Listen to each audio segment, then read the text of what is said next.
Hi, I'm Ashwathy Shaji of Group 1. Today I'm going to talk about condyloid joint and its movements.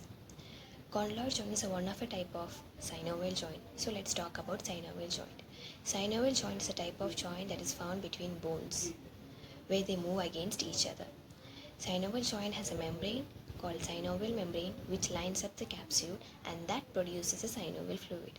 There are 6 types of synovial joints, that is ball and socket joint, hinge joint, pivot joint, saddle joint, gliding joint, as well as a condyloid joint. Condyloid joint is also known as ellipsoidal joint or condylar joint.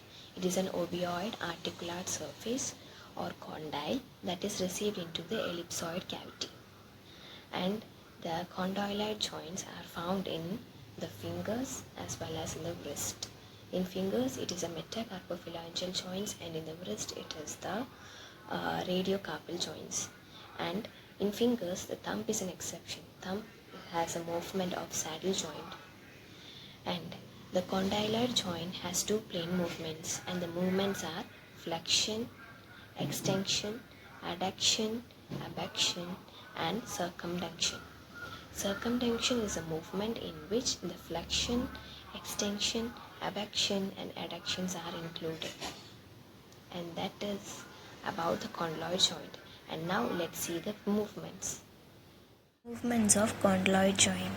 This is the midline of a hand. First movement in the first plane, flexion. The second movement, extension. Second plane movements, adduction towards, abduction means away. And the last movement, the fifth movement, is the circumduction, that is the rotation of the wrist. These are the 5 movements of condyloid joint. That's all about condyloid joint. Thank you from Ashwathy.